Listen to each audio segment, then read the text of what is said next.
The galactic hall shimmered like a living jewel, 30 stories of translucent crystal, humming with the breath of 1,000 species.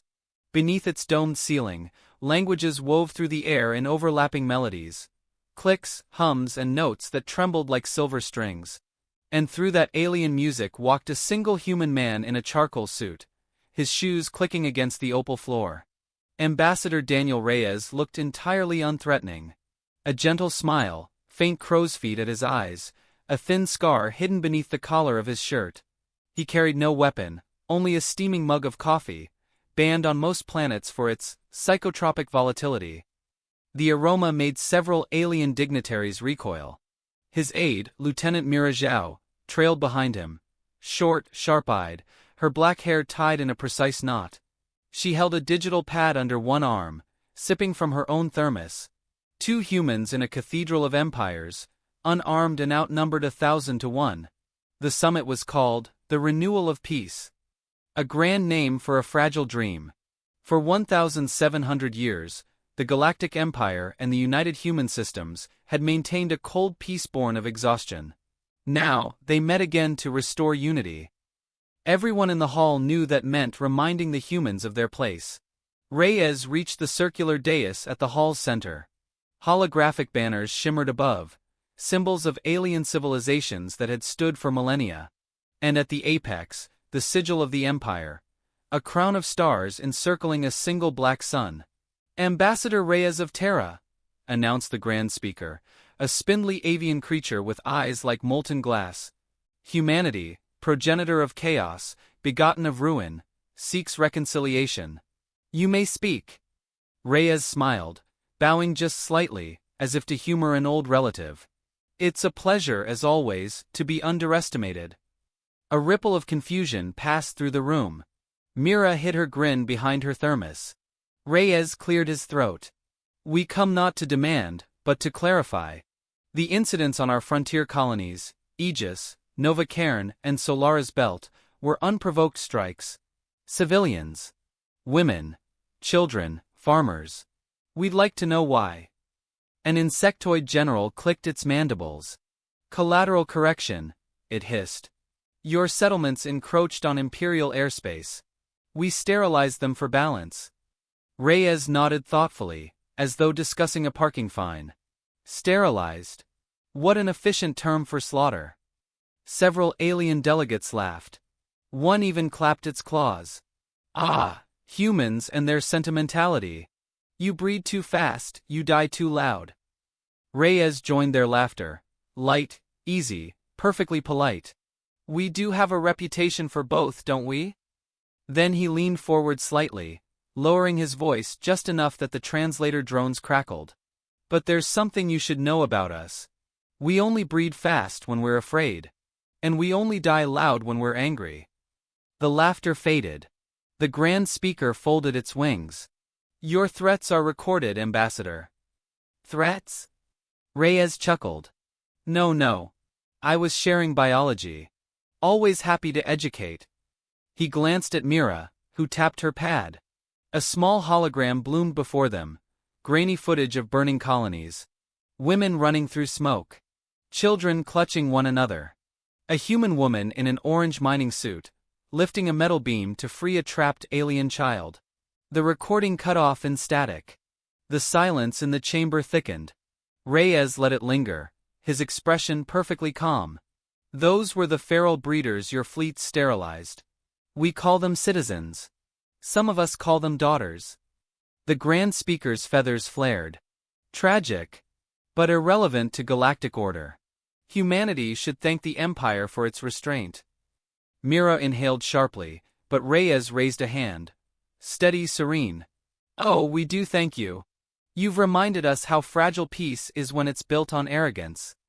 The speaker's eyes narrowed. Your peace was granted, not earned. Granted? Reyes repeated, tilting his head. I seem to recall you sued for it. After Vega Prime, wasn't it? The hall erupted in gasps. Mira watched her commander like one might watch a fuse burning toward dynamite. Reyes' tone remained soft, his words surgical. We humans don't like war. It's expensive. Inefficient. Terribly bad for business. But if someone insists, well, we do make it entertaining. He smiled that same pleasant, meaningless smile. A reptilian admiral slammed its claws against the table. You dare mock us? Your species barely survived your own planet's adolescence. True, Reyes said, nodding. We fought each other for centuries. Learned languages just to insult one another more accurately. Eventually, we stopped because we realized something profound. The alien sneered. And what was that? Reyes' eyes darkened, humor cooling to steel. That we're very good at it. For a moment, the entire chamber froze. The alien translation drones paused, as if confused whether to render that as joke or threat. Mira felt a strange warmth in her chest. Fear, pride both. Reyes exhaled and straightened his jacket. But that's all ancient history. We're diplomats now. We drink coffee, we sign treaties, we exchange cultural misunderstandings. He looked around, smile returning. For example, humans consider it polite to shake hands after a disagreement. You crush bones instead.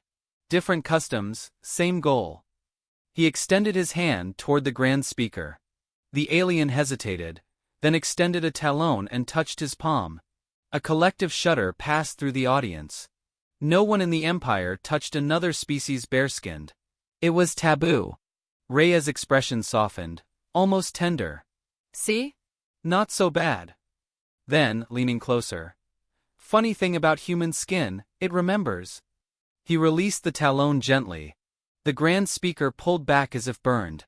A faint red line glowed where their skin had met, the allergic reaction of contact with human biochemistry.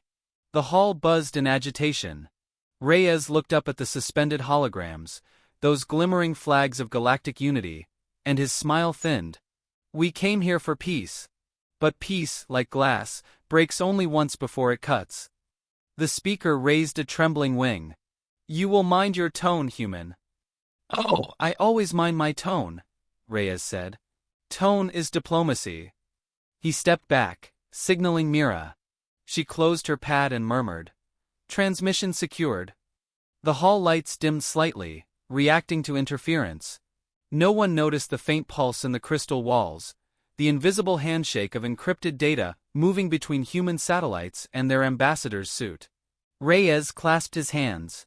Well, I believe we've established mutual respect. Shall we adjourn before someone mistakes mercy for weakness again?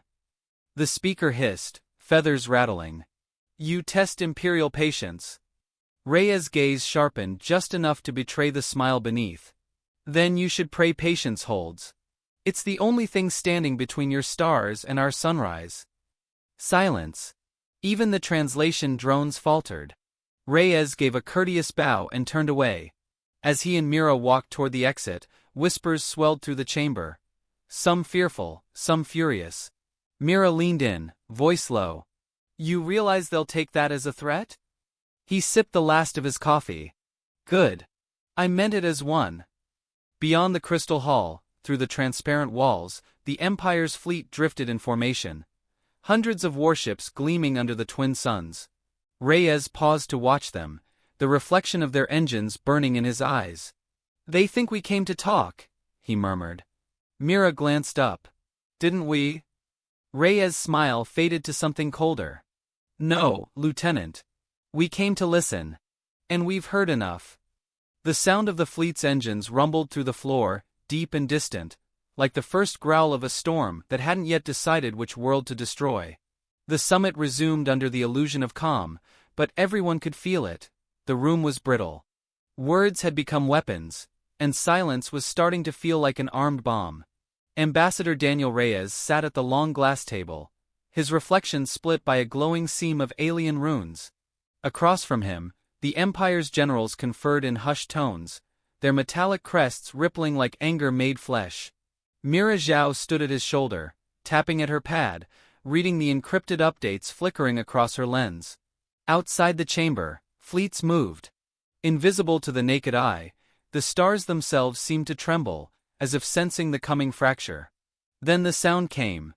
A distant chime from the Galactic communication relay, sweet and neutral, cutting through the hum of diplomacy. Hollow screens blinked awake across the chamber, projecting a live transmission. At first, just static. Then fire. It was Aegis 7. A human agricultural colony. Columns of flame roared skyward as cities cracked open like eggs. Children ran through burning wheat fields, women clutching infants, faces lit by the crimson glow of orbital bombardment. There was no battle, only annihilation. The feed was clear enough that the screams carried through the hall's translation nodes, turned into pure sound stripped of language. No one spoke. Myra's stylus clattered onto the floor. Reyes didn't move.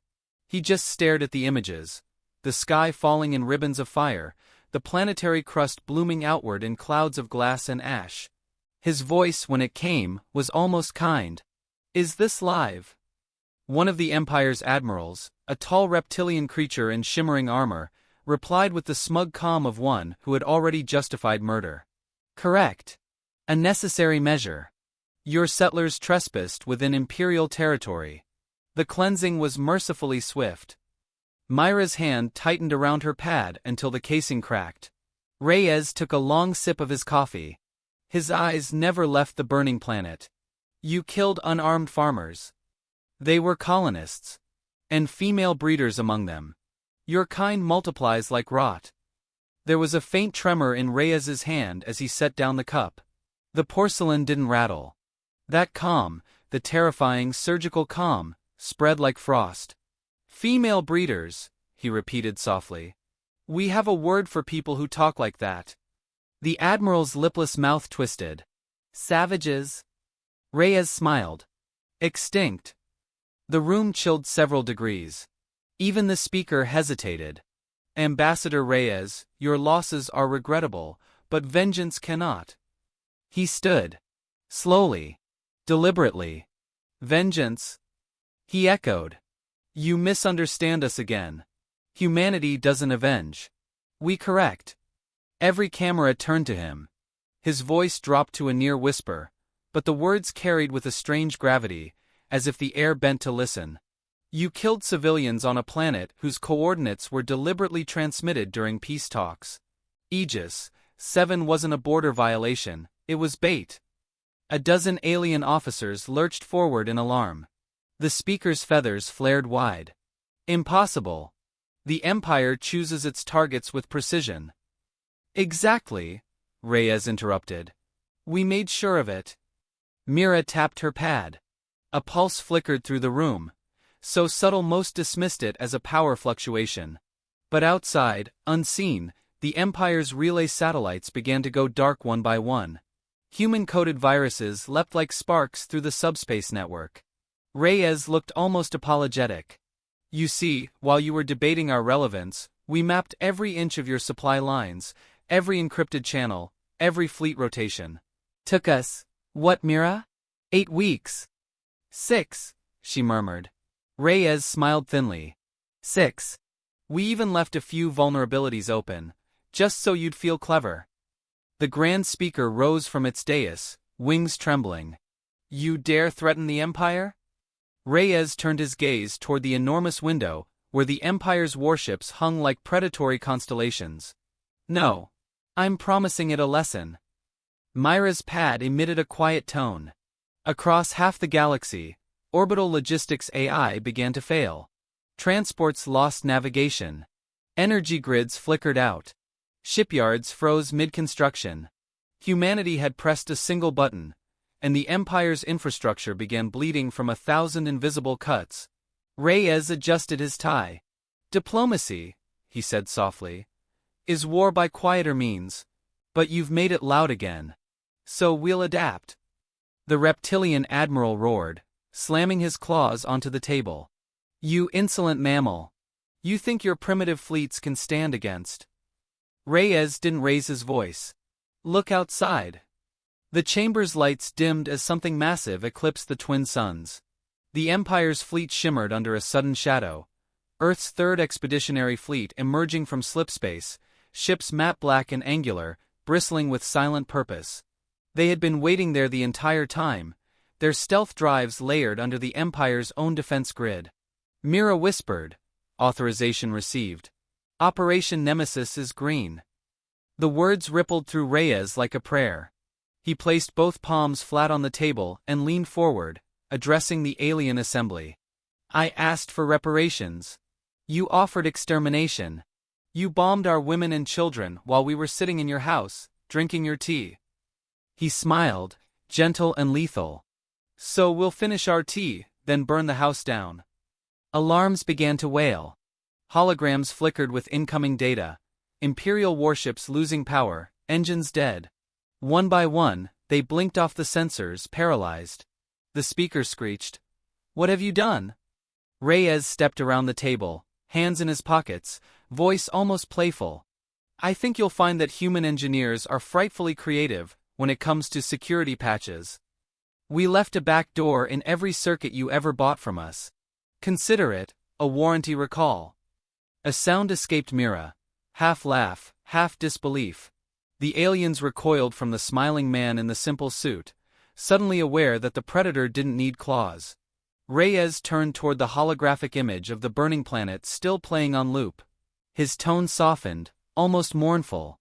You thought that was the end of something. It's not. It's the beginning. He took the grand speaker's abandoned teacup, swirled the liquid, and regarded it thoughtfully. Funny thing about peace, he said. It never dies quietly. It screams. He set the cup down, the porcelain cracking against the crystal surface. The sound echoed through the hall. The alien guards moved toward him, weapons drawn, but their systems froze mid-motion. Shields dead, plasma cells cold. Every weapon in the room had been neutralized remotely. Reyes sighed. This isn't about victory. You can't conquer chaos, you can only remind it who started the fire. Mira stepped to his side, eyes glinting with the reflection of 1,000 falling ships. Orders, sir. He watched the display screens, ships disarming themselves, panic spreading across alien channels, leaders shouting over one another. Begin humanitarian operations, he said. Rescue what's left on Aegis 7. Save their children, if they have any. Mira blinked. Sir, after what they did? Reyes' voice dropped to a whisper. Because that's who we are. And it'll scare them more than anything else we could do. Outside, human medevac ships streaked through the battlefield like streaks of silver against the burning sky, pulling survivors from the ruins the Empire left behind. And in every transmission on every channel, the last thing the galaxy saw before blackout was the human ambassador's face, calm, smiling, and lit by fire. He turned once more to the speaker, now trembling under the weight of silence. We don't start wars, Your Excellency. We end them politely.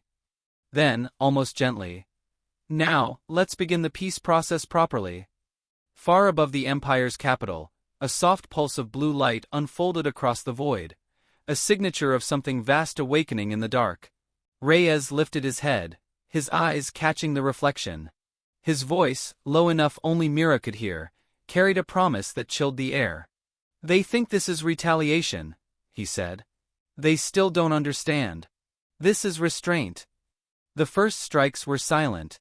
No grand explosions, no victory broadcasts, only quiet vanishings across the stars. Entire supply lines winked out overnight. Shipyards that had stood for centuries found their forges cooled and empty. Imperial admirals awoke to find their fleets orbiting dead and drifting, stripped of control. No one understood what was happening, except the humans who had written the code centuries ago. Ambassador Daniel Reyes didn't wear a uniform. He didn't have to. He stood in the command room of the UHS Dauntless, Earth's flagship, a black silhouette before a wall of stars. His reflection shimmered on the glass, hands behind his back, expression calm, voice like quiet thunder. Begin Operation Nemesis. The officers obeyed without hesitation. Hundreds of vessels ghosted through subspace, invisible to sensors. They didn't aim for planets or armies. They went for memory banks, communication nexuses, and archives, the very nervous system of the Empire. No one saw it coming, because humans didn't attack the body. They attacked the mind.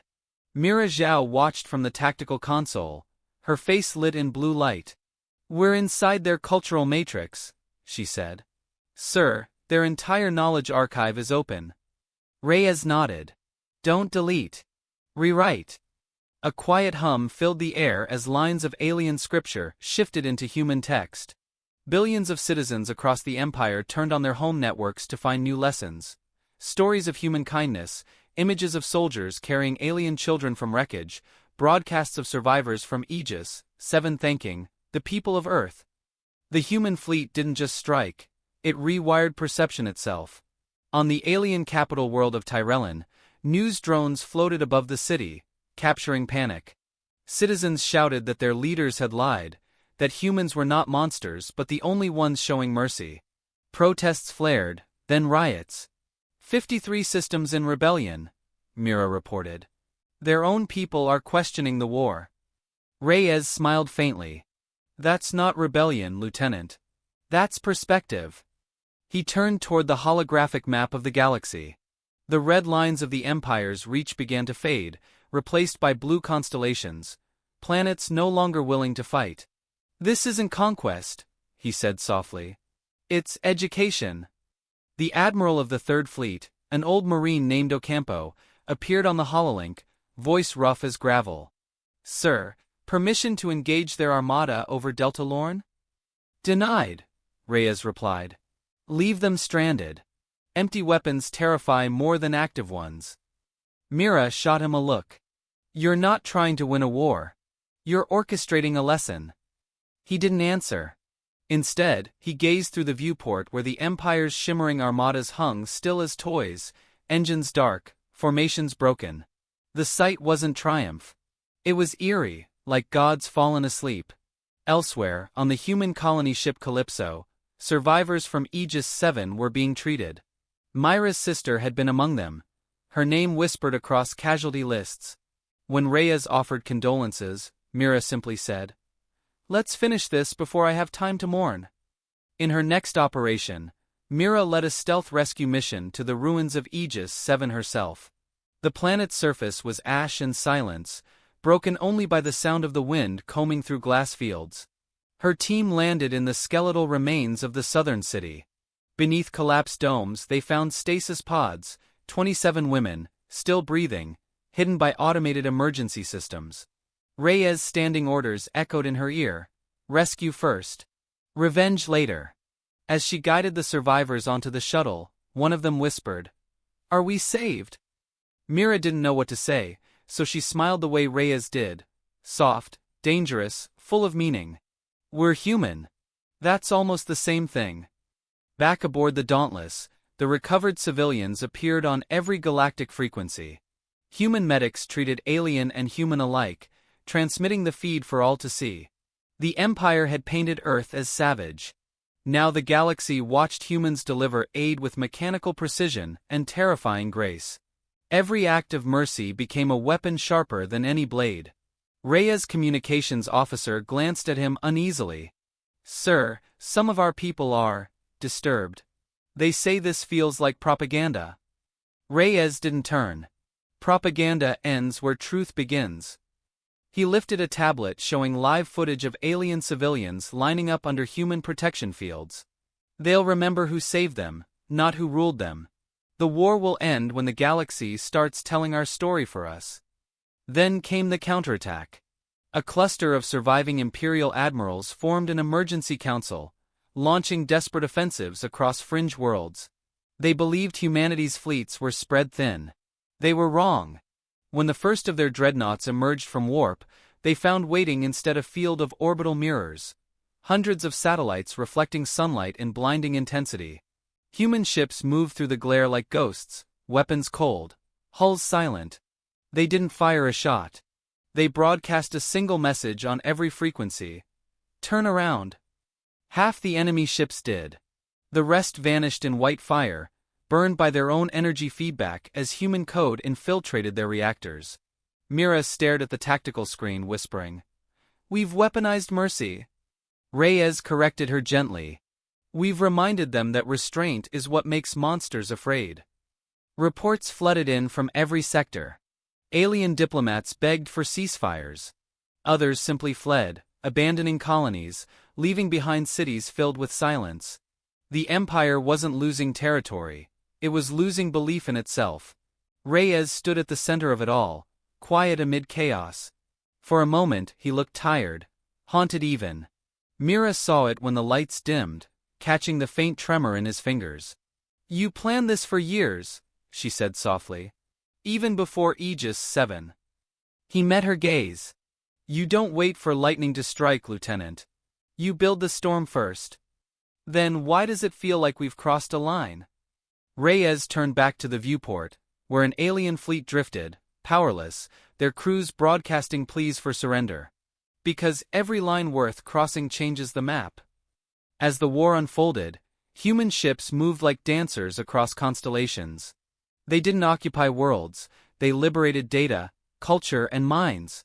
They hacked broadcasting networks to replay the moment Reyes demanded justice. His calm words spread like wildfire. In 1,000 languages the same phrase echoed. We were patient, not peaceful.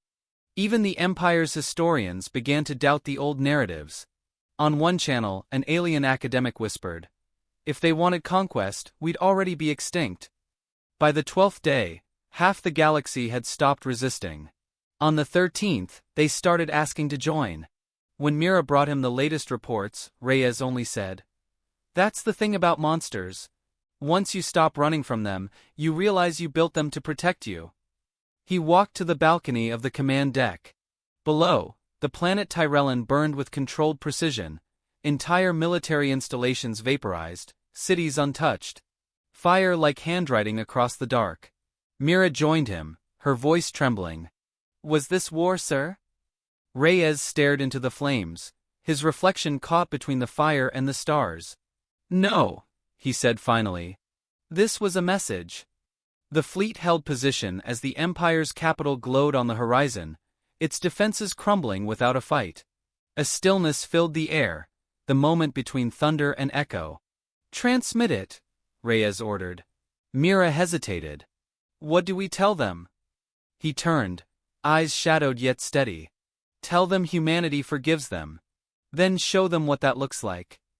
The final signal rippled across the stars, an encrypted wave carrying the coordinates of every Imperial world left standing. The words attached were simple. "We are coming, to rebuild." And as the fleet aligned ready to move, a faint smile crossed Rhea's face, the kind that could start or end civilizations. "The galaxy thinks we've won," he murmured. "They still haven't seen what mercy can do when it's angry." The galaxy had gone quiet. Not the peace of harmony, but the silence of stunned disbelief, the moment after a scream when everyone waits to hear if the echo returns. Whole empires had stopped transmitting. Battle reports ceased. Even propaganda networks went dark. Across 1,000 systems, alien citizens whispered the same question. What are humans? The capital world of Tyrellin floated beneath the light of its dying satellites. Once the jewel of the Empire, it now looked like a candle drowning in its own wax. Fire licked the horizon where military fortresses once stood. The Imperial Senate Hall, that monument of arrogance carved from living crystal, had cracked straight down the middle. Inside it, beneath a fractured dome, Ambassador Daniel Reyes stood alone before the galaxy's remaining leaders. They had come not to negotiate but to beg. A dozen species sat across the scorched floor, once resplendent in ceremonial armor, now cloaked in ash. The Grand Speaker's feathers were dull, its once golden crest matted with soot. It trembled as it addressed him. "Ambassador, the slaughter must stop. We surrender. Entire star clusters are dark. Please. Humanity has proven its power. Show mercy." Reyes regarded them quietly. He was still in the same gray suit, unburned, unblemished. His hands were clasped behind his back, his face a study in patience. "Mercy," he repeated. "A fine word. I wonder if you know what it means." The speaker hesitated. "It means to spare the weak." "No." Reyes stepped closer, boots echoing softly on the cracked marble. "It means to remember pain, and choose not to repeat it." Mira Zhao stood behind him, her uniform scorched at the edges. She had seen the cost firsthand. The fleets that fell silent not from destruction but exhaustion, the human soldiers who refused to celebrate. For every alien world liberated, there was a child of Aegis, 7 buried under its soil. Mercy, she thought, was the only thing keeping them from becoming the monsters the Empire had imagined. Reyes paced slowly around the circular chamber. You massacred our women. You called it regulation. You thought it would teach us humility. Instead, it reminded us of the oldest lesson we ever learned. The speaker raised its weary eyes. And what lesson is that? That when humans grieve, Reyes said, the universe burns more kindly for it. He turned to the shattered window, where the night sky stretched infinite and empty. Beyond the smoke, the faint glimmer of the Dauntless orbited, its silhouette blacker than the void. Every alien eye followed his gaze, terrified that a single command would turn their world into vapor. But Reyes didn't speak of annihilation. He spoke of memory. Your empire will dissolve. Not because we destroyed it, but because every planet you ruled now remembers the sound of human voices arriving, not as conquerors, but as witnesses. Myra's voice was low. The rescue ships are still operating, sir. Even on enemy worlds. Our medics are treating everyone. Reyes nodded slightly. Good. Keep them broadcasting. Let the galaxy watch what forgiveness looks like. One of the reptilian generals broke down. Why? Why help us? After all we've done. Because we're cruel in our own way, Reyes said softly.